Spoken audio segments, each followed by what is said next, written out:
Caros irmãos e irmãs, muito bom dia para todos. É com muita satisfação que eu venho ao Centro Espírita Emmanuel, essa casa fundada nas bases legítimas da doutrina espírita. Para nós é sempre uma alegria grata rever os amigos e poder compartilhar essa abençoada doutrina e o Evangelho que tanto nos sustenta, que tanto nos inspira. Naquele tempo, Jesus se deslocara de Jerusalém, da Galileia até a cidade de Jerusalém, pela primeira vez, já no início do seu trabalho de divulgação do Evangelho. E assentado às portas do templo, não muito longe, se reunia um grupo de sacerdotes e de pensadores ociosos. Um deles, chamado Hanã, impressionado e magnetizado pela figura imponente de Jesus, se aproxima e diz a ele: Galileu, que fazes na cidade?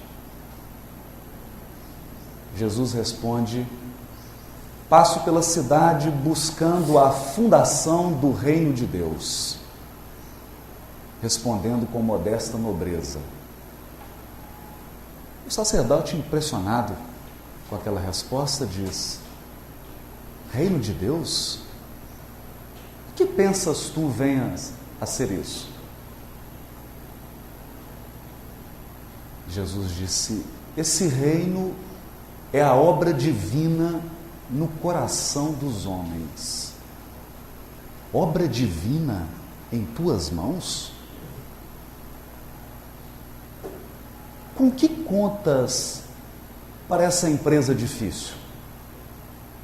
Quais são os teus companheiros e os teus seguidores? Acaso tens o apoio de algum príncipe ilustre para essa difícil tarefa?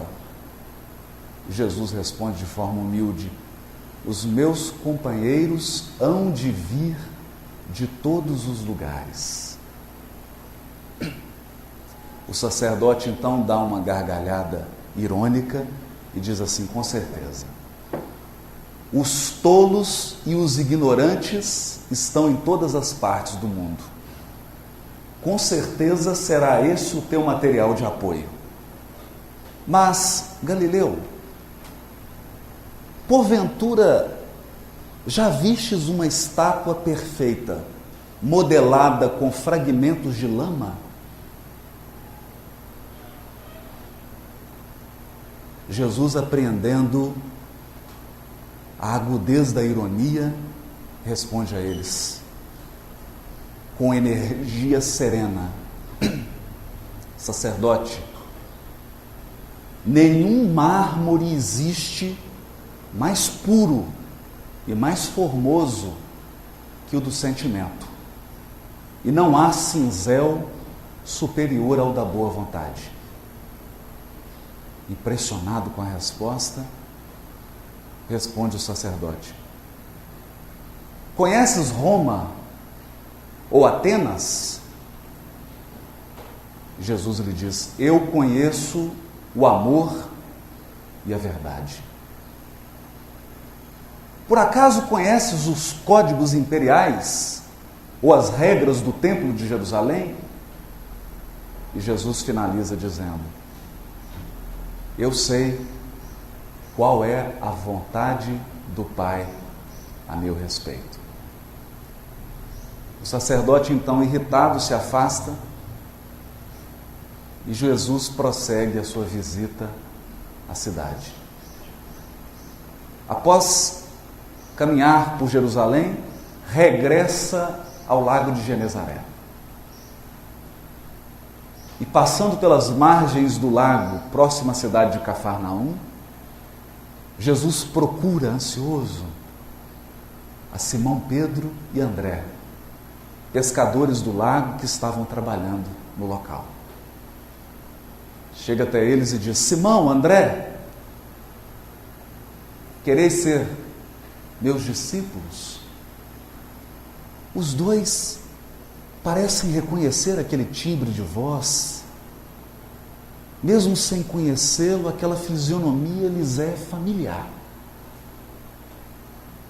Eles talvez não seriam capazes de explicar de onde conheciam aquela figura doce e amorosa do Mestre. E Jesus então começa a lhes explicar sobre o trabalho do Evangelho, sobre o reino de Deus. E André ingenuamente diz assim: mas um rei, Cafarnaum tem tão poucas casas. E Simão Pedro, qual se for uma criança ingênua que quisesse demonstrar boa vontade, diz assim: não, André, o lago é grande, há muitas cidades, o reino poderá abranger a todas elas. Jesus então sorri e adia prazerosamente as explicações. Começava o trabalho apostólico. Andando mais um pouco, ele chama Levi, que se transformaria depois no apóstolo Mateus, e assim vai reunindo um a um, até se formar o colégio dos 12. Formado o colégio dos apóstolos, Jesus começa a obra de implantação do reino de Deus. Na visão dos apóstolos, que esperavam um reino físico, uma obra exterior,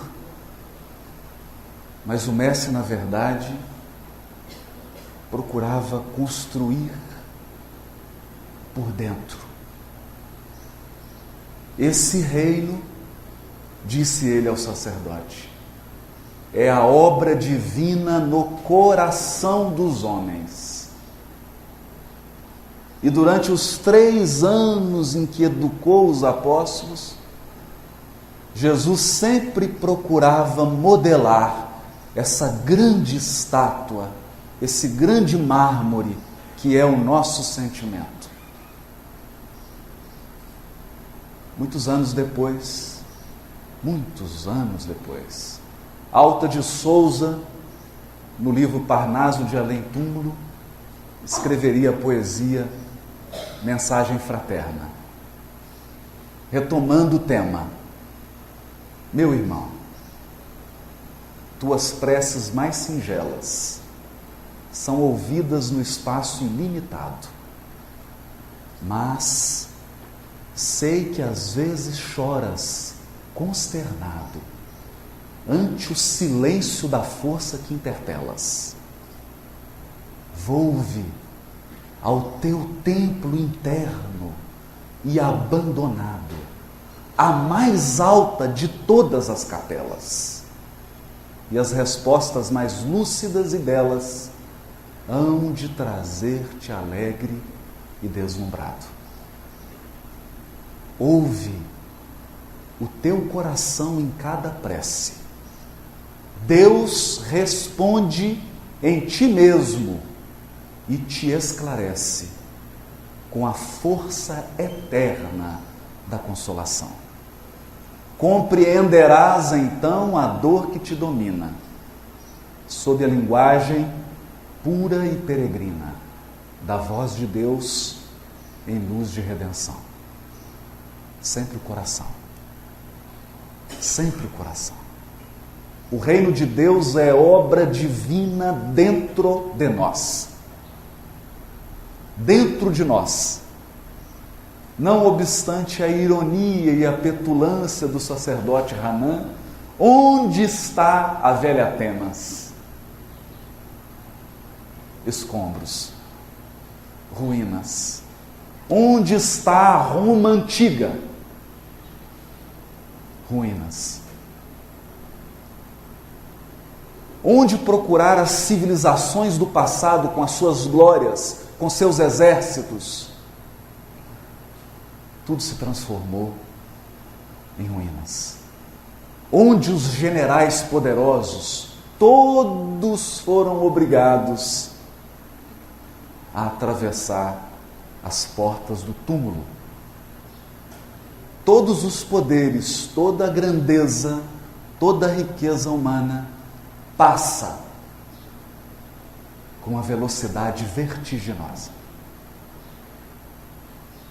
A única coisa que permanece é aquilo que nós construímos portas adentro do coração. Apenas as conquistas que nós fomos capazes de manter com dignidade dentro de nós. Era sobre isso que Jesus falava. E assim, focalizando a figura de Simão Pedro, nós vemos o Mestre construindo o reino de Deus, não no lago de Genezaré, dentro de Pedro, no coração de Pedro. Passaram-se algum tempo, depois das bodas de Caná, em que Jesus transforma a água em vinho, Simão Pedro procura Jesus. Com as suas angústias, com as suas dúvidas. E Jesus, com a sua bondade, com a sua pedagogia celeste, vai moldando, modelando o coração do apóstolo. Simão Pedro pergunta: mestre, por acaso não terias estimulado a bebedice ao transformar a água em vinho? E Jesus pergunta a ele: Simão, conheces a alegria de servir a um amigo? Conheces a alegria de servir a um amigo? A resposta era uma profecia. Naquele casamento, o noivo era alguém do relacionamento íntimo de Jesus.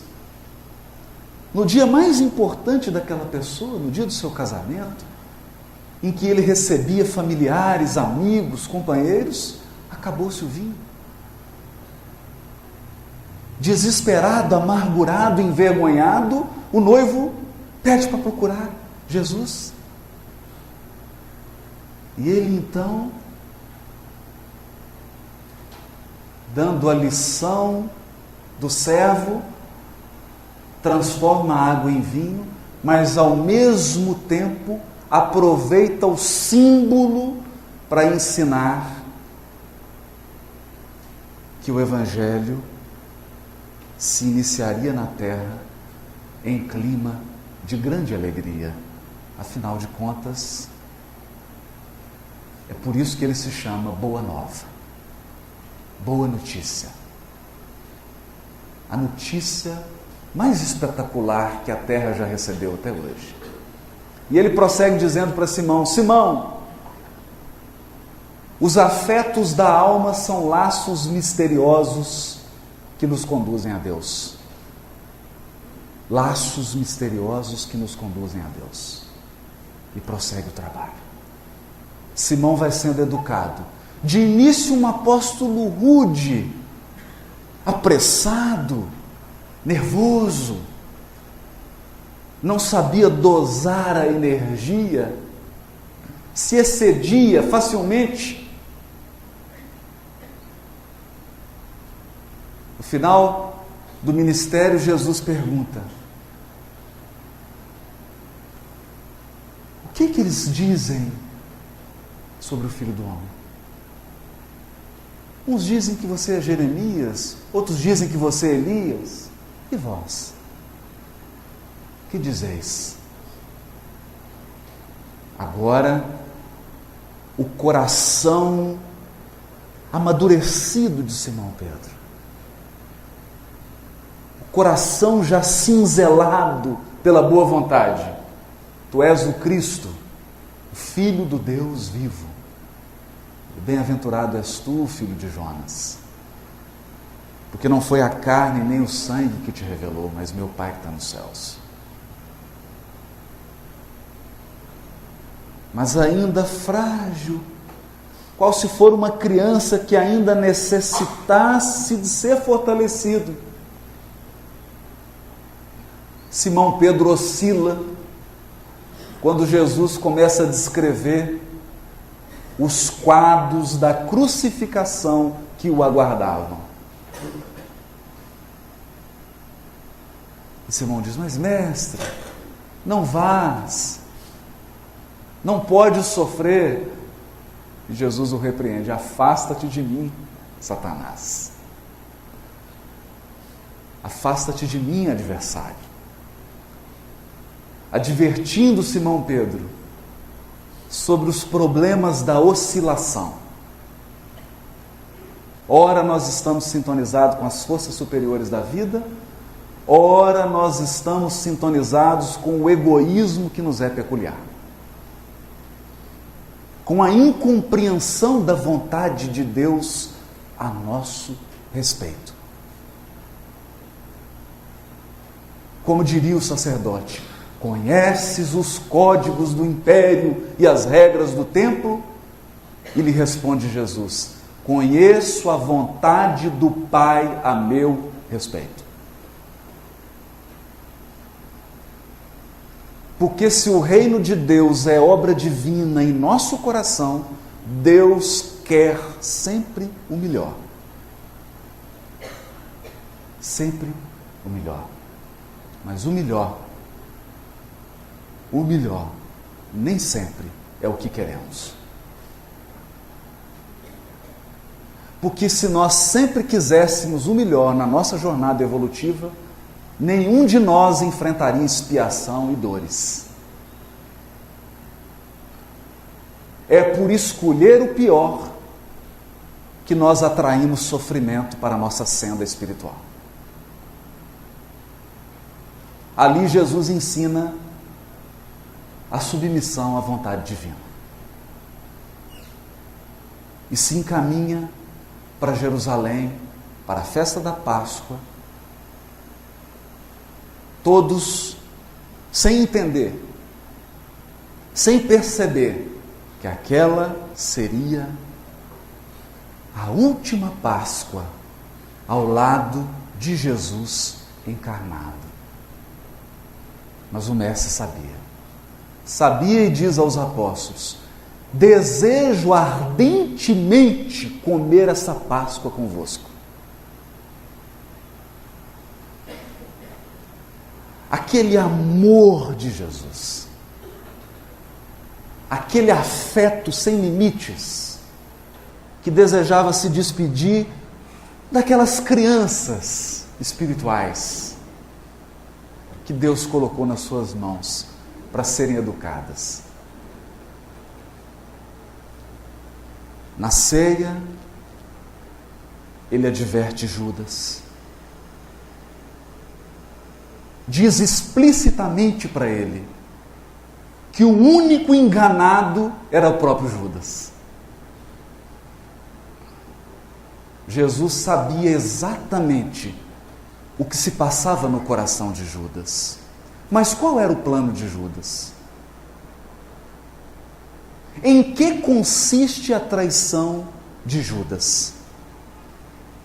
Humberto de Campos explica com detalhes. Judas olhava para Jesus e não entendia a mansidão do Cristo. Ele acreditava que Jesus era lento, tímido nas suas resoluções. Judas acreditava que o sucesso do Evangelho dependia de uma aliança com os poderosos da época.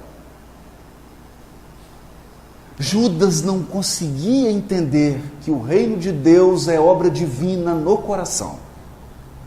Ele imaginava que o reino de Deus é obra externa, a ser construída com pedra. É obra que depende de política humana. Então arquiteta um plano humano.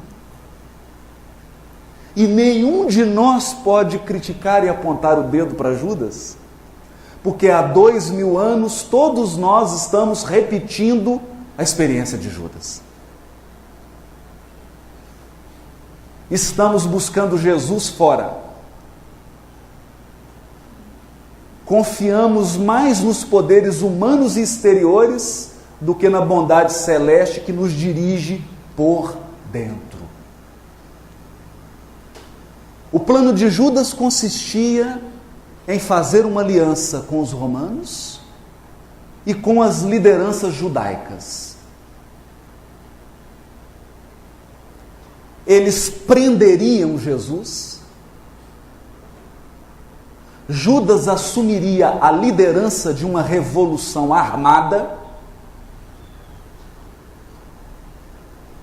travariam uma guerra pela independência de Israel e, após libertarem Jerusalém do poderio romano, soltariam Jesus e Judas alegremente diria a ele: mestre, o reino está pronto. Senta no trono. Eu já matei, eu já conquistei, o sangue já foi derramado, as conquistas foram feitas, agora senta no trono, mestre. Reina soberanamente sobre nós. Esse era o plano de Judas. Conquistar o exterior antes de conquistar o próprio coração. Dominar o semelhante antes de alcançar o autodomínio.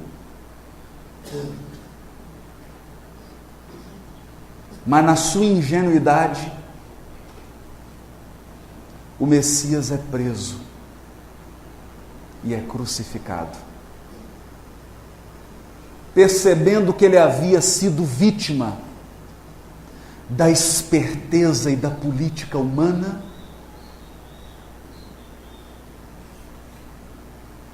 com um remorso gigante, percebendo o equívoco, percebendo que ele confiara mais nos homens do que em Deus, Judas não suporta a dor e suicida-se. Seria ele o apóstolo que exigiria de Jesus a mais alta dose de amor.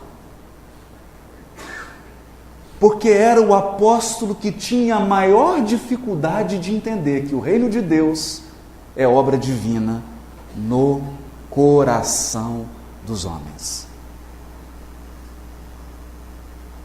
Quando Jesus é preso, Simão Pedro, inconformado, retira a espada. Retira a espada. E imaginando como Judas que o reino de Deus é obra externa, se prepara para a luta. Corta a orelha do soldado. E Jesus, com a sua serenidade imperturbável, serenidade daqueles que compreenderam a vontade de Deus a nosso respeito, diz: Simão, embainha a tua espada. Guarda a tua espada. Porque aquele que com ferro fere, com ferro será ferido. Resumindo, é como se Jesus dissesse para ele assim: Simão, você acaba de perder uma orelha. Porque, como dizia o Chico, o mal que eu causo ao semelhante é brasa que eu espalho sobre a própria cabeça. Toda vez que nós ferimos o semelhante, é como se semeássemos sofrimento na nossa vida. Pode não ser nessa, mas será na outra. a lei de justiça que rege os nossos destinos, manda que a vida nos retribua exatamente aquilo que nós damos a ela. Jesus adverte Pedro: guarda a espada, Pedro, guarda a espada, para que não percas mais do que a orelha.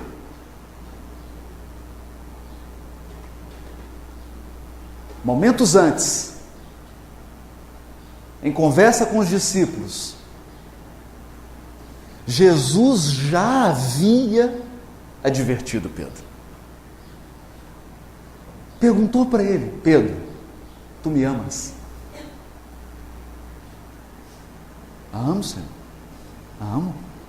Então cuida das minhas ovelhas, Pedro. Pedro, tu me amas? E Pedro já ficou desconcertado. Amo, Senhor. É claro que eu te amo. Então cuida das minhas ovelhas, Pedro. E pela terceira vez: Pedro, tu me amas? 3 vezes. 3 vezes Jesus chamando atenção para o coração. Pedro, olha para o teu coração. Porque o nosso coração é fonte da vida. Tudo que nos acontece procede do coração. Todos os processos se iniciam em nosso coração. É a partir do sentimento que nós vamos criando, que nós vamos decidindo, que nós vamos agindo e, portanto, vamos determinando o que nos ocorrerá. Pedro pedia para Jesus: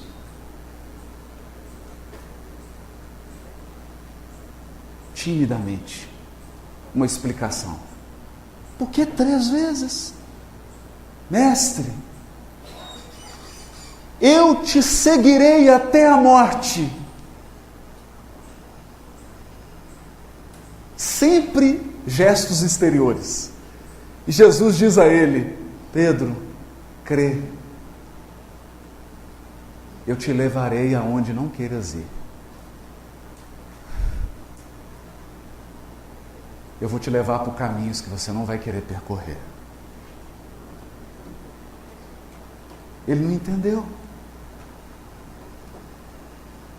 Não entendeu. No momento em que Jesus é levado ao martírio, uma senhora pergunta: esse não é o Galileu? Você não é seguidor?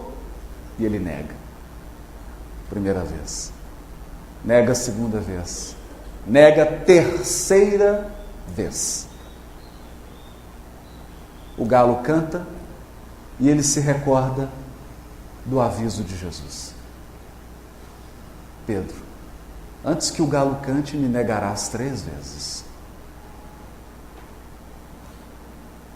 É por isso que eu estou te perguntando 3 vezes se você me ama. Porque o reino de Deus é obra divina no coração, Pedro. Amargurado, Pedro se afasta. A crucificação ocorre.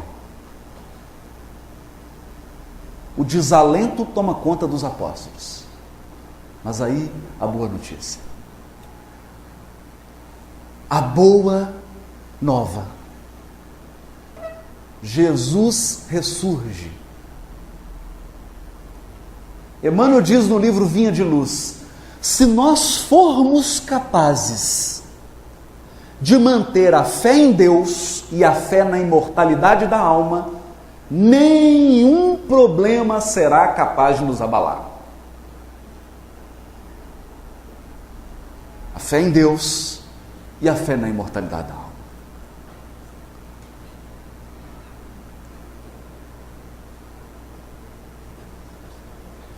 Como diz Maria de Nazaré, tudo passa.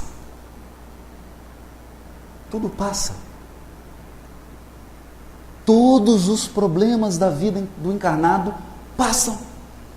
Passam. Só o bem resiste à eternidade.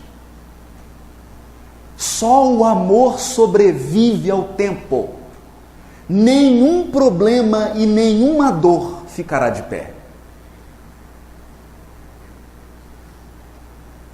Se formos capazes de manter a fé em Deus e a fé na imortalidade da alma.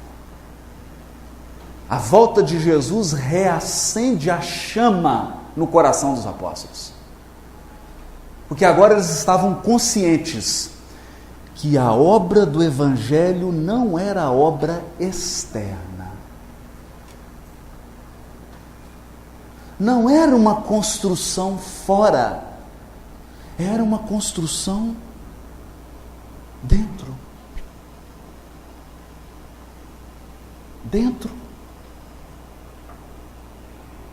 De modo paralelo, 2000 anos depois, nós vamos encontrar no Brasil um grande companheiro, diretor da Federação Espírita Brasileira, Frederico Filho. O homem criador do selo Odeon. O homem que trouxe o disco de vinil para o Brasil. E responsável pelas primeiras gravações. Fez fortuna.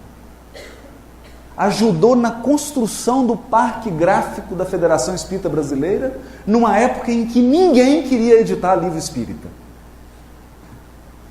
Ele, muito corajoso, disse: se ninguém quer editar, nós vamos fazer uma editora e uma gráfica.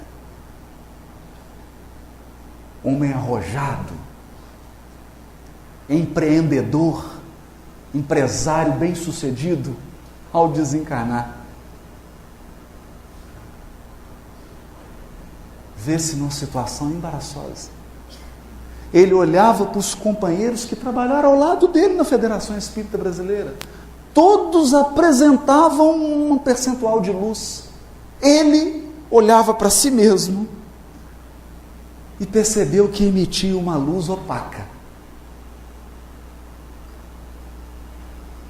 E ele então perguntava: mas eu construí a gráfica?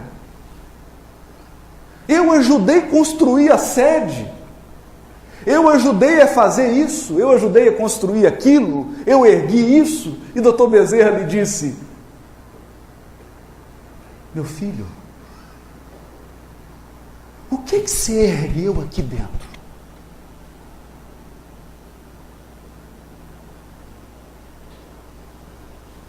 O que você construiu aqui dentro, meu filho? Ele entendeu. Ficou tão sensibilizado que disse: mas eu preciso contar isso para os encarnados, eles precisam saber disso. Está todo mundo enganado lá na Terra, como eu. Veio a Uberaba, ansioso, nervoso, queria escrever. E Emmanuel coloca ele numa fila de espera, para que ele treinasse a paciência. E ele reclama? Reclama. Olha, esse rapaz está aí, eu sou espírita há quantos anos? Esse rapaz está aí, tem 2 anos só, já está escrevendo um livro, esse tal de André Luiz. E os benfeitores, com toda a paciência, Jacó, ele se deu o pseudônimo de irmão Jacó. Ele era um judeu. Jacó, tenha calma. Você precisa sintonizar-se com o médium. Você precisa entender o sistema de trabalho aqui. E ele então escreve a belíssima obra Voltei. Com um único propósito: contar para cada um de nós encarnados que quando você desencarna, o que conta não é o que você fez fora, é o que você construiu dentro.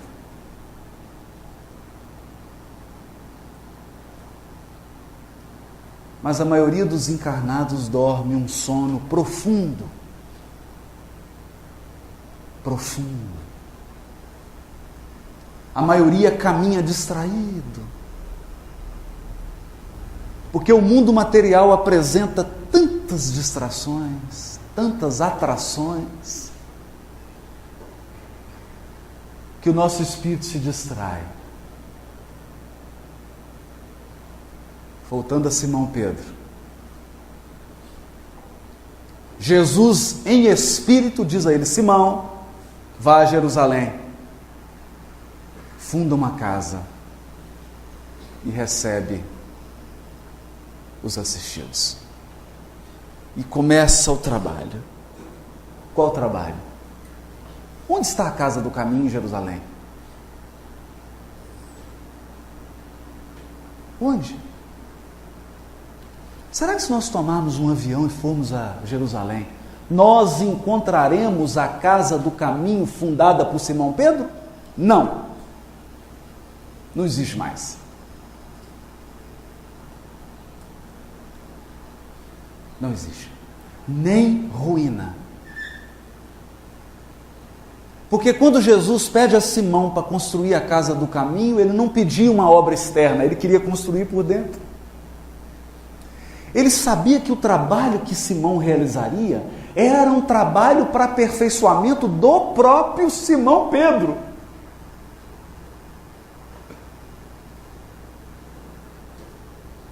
Esse reino é obra divina no coração dos homens. E um dia ele encontra Simão triste, sentado, amargurado.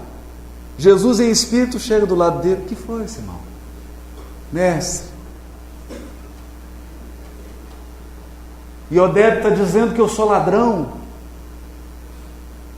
que eu recebo aqui os donativos e estou utilizando. Jesus fala: não se preocupe, Simão, Iodete vai viver. Mas mestre, Joaquim difama a minha honra, espalha mentiras a meu respeito. Não se preocupe, Simão, Joaquim vai viver. E assim ele vai apresentando todos aqueles que causavam constrangimento, o nome de um por um, e Jesus fala: não se preocupe, Simão, eles vão viver.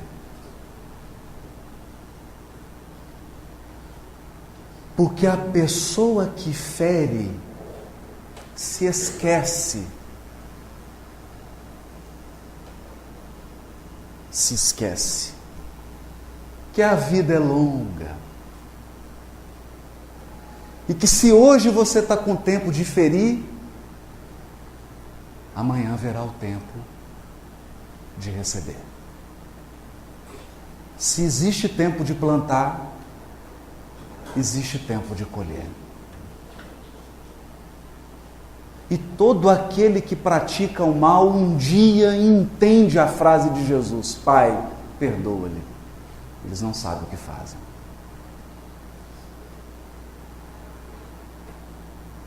Se o assassino soubesse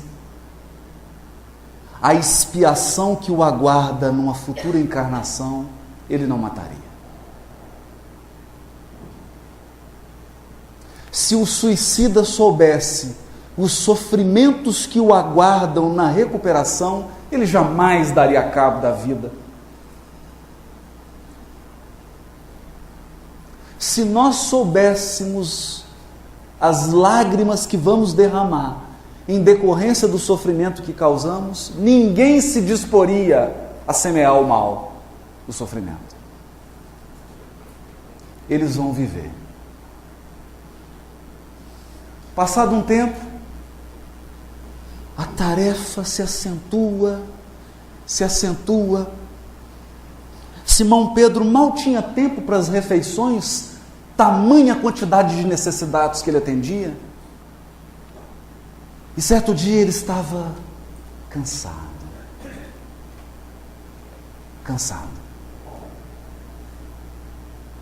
E tem então uma recaída. Se aproxima no relógio 5 horas, ele fala: é hora de fechar. O atendimento é até às 5. Deu 5 horas e fechou as portas. Mas um necessitado abre a porta e entra no recinto. Simão Pedro já recolhia as coisas para se dirigir ao interior da casa do caminho e vê o necessitado na sua frente e fala: mas, pelo amor, o senhor não viu que a porta está fechada? O atendimento já está encerrado. Já acabou.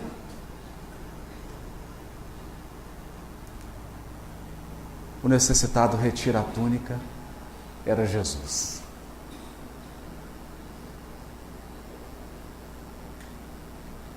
Jesus não diz nada. Apenas dirige um olhar triste para Simão Pedro. E o apóstolo se sente tão envergonhado que entra num choro convulsivo.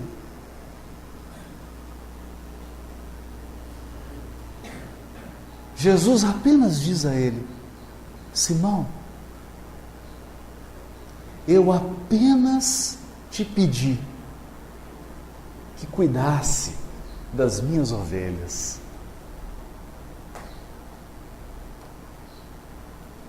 Simão coloca o rosto entre as mãos, chora como uma criança. Quando ele termina o pranto, Jesus não estava mais no ambiente. O tempo passa. Prisões, perseguições, Jerusalém é destruída. Simão se transfere para Roma, reunia-se com os discípulos no cemitério, porque os cristãos precisavam se reunir escondidos, e muita gente morreu para que nós pudéssemos nos reunir hoje publicamente, e alguns não vêm à reunião porque dizem não ter tempo.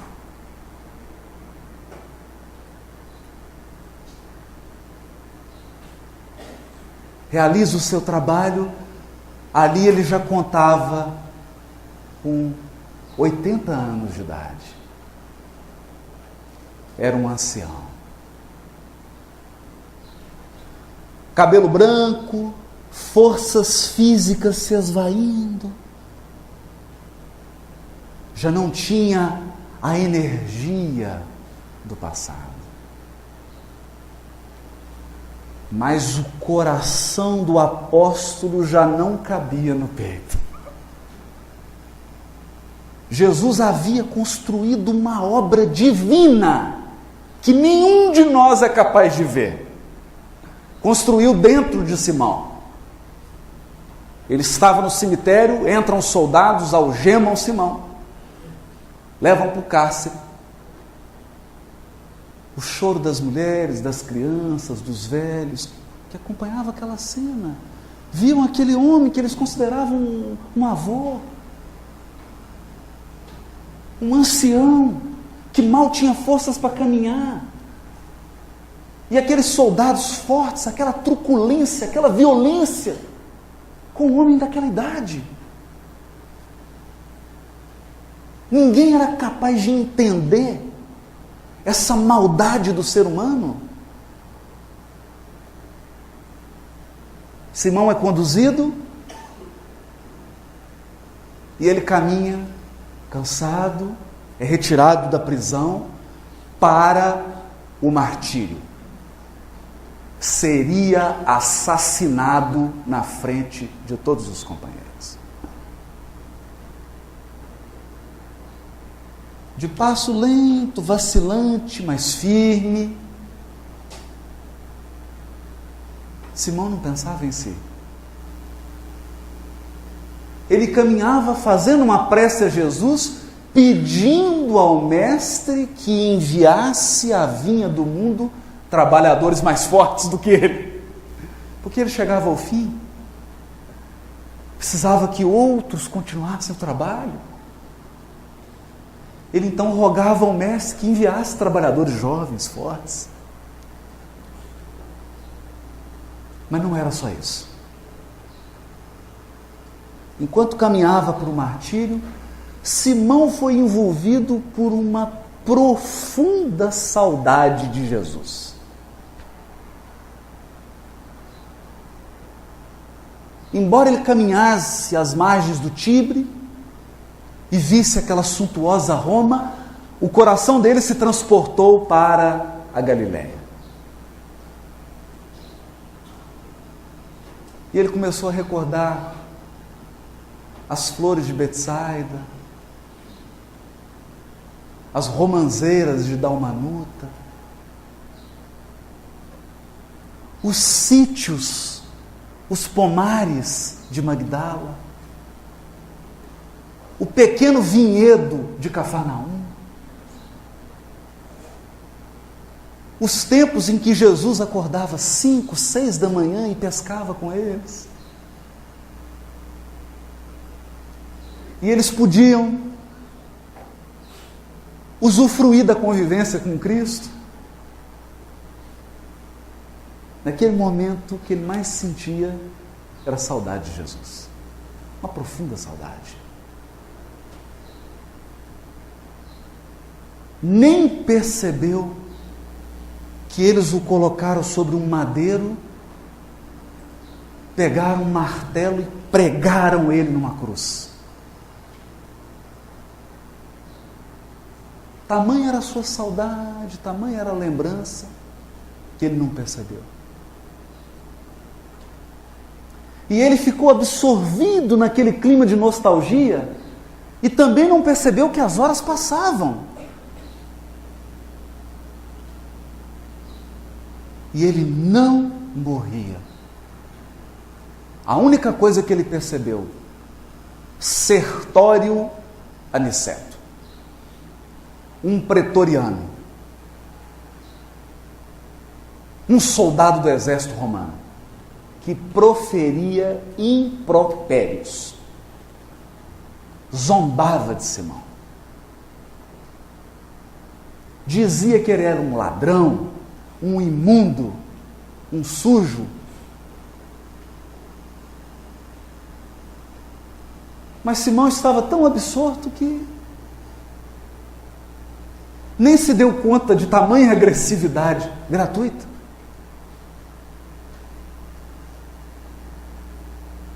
Porque as pessoas às vezes são vítimas, às vezes elas são instrumentos de forças perversas e saem distribuindo uma agressividade gratuita, sem sentido. Percebendo que Simão não morria, Sertório tomou uma pedra grande nas mãos, mirou a cabeça do apóstolo e jogou certeiro. Quando aquela pedra atingiu a cabeça do apóstolo, começou a jorrar sangue. A única coisa que Simão sentiu foi um torpor. Um torpor. Alguns minutos de confusão e Simão se sente fora do corpo físico. Ao lado, os restos, o que sobrou daquele corpo físico. Simão desencarnara.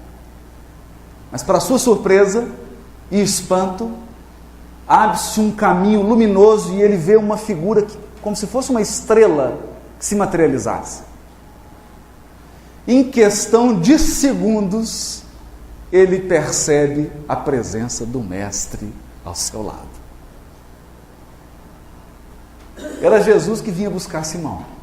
Ele o aconchega ao coração e o leva, qual se for uma criança bem amada. Simão é levado para regiões celestes. Lá ele tem oportunidade de descansar.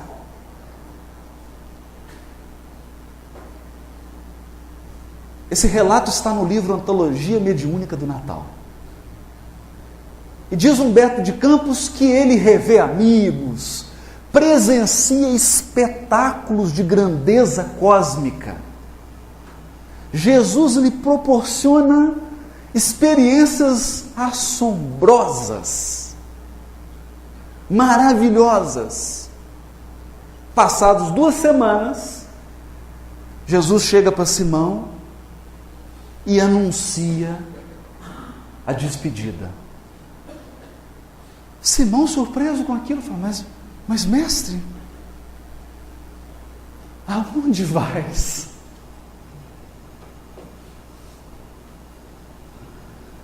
Antes da crucificação, Pedro pergunta a Jesus: mestre, aonde vais? E ele responde: crer, te levarei aonde não queiras ir. Jesus é crucificado. Anos depois, Simão Pedro também, segundo a tradição, de cabeça para baixo. E os pés que Jesus lavou, as mãos que Jesus tocou, apontavam para o céu. Agora de novo: mestre, aonde vais? Jesus então aponta uma região escura e diz assim: Simão, descansa o quanto quiseres nessas paragens que preparei para te receber. Mas no meu caso, Simão, não descansarei enquanto houver um gemido na terra. Enquanto houver um gemido na terra, Simão, não me será lícito descansar. Simão se levanta e diz: mestre, eu também não.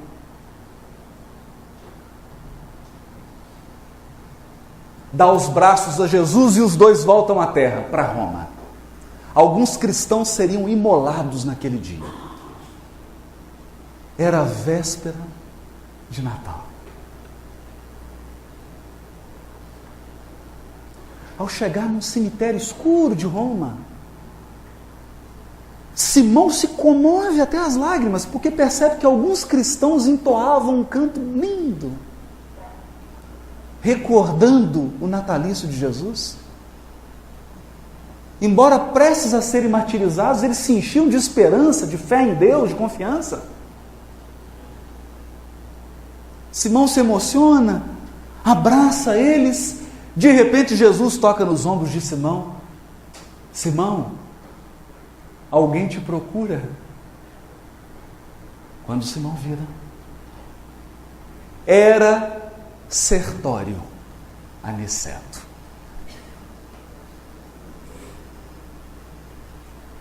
O pretoriano que atirara a pedra na cabeça de Simão.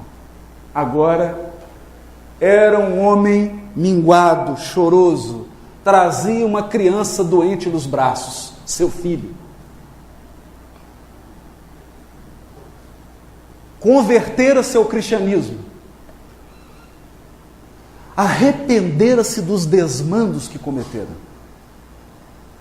E estava ali com o filho doente nos braços, no túmulo de Simão Pedro, rogando a Simão Pedro que curasse seu filho. Simão impõe as mãos sobre o filhinho de Sertório, aplica-lhe um passe e a criança se cura.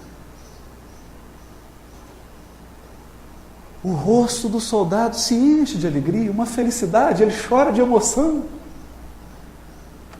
Porque mesmo tendo assassinado o apóstolo, ele sabia que o cristão verdadeiro sempre retribui o mal com o bem. E volta para casa feliz. Para Sertório, começava a implantação do reino de Deus no coração. Para Simão Pedro, o serviço continuava. Para cada um de nós, fica agora, nas vésperas de Natal, o convite para a implantação do reino de Deus em nós. Muito obrigado. Bom dia para todos.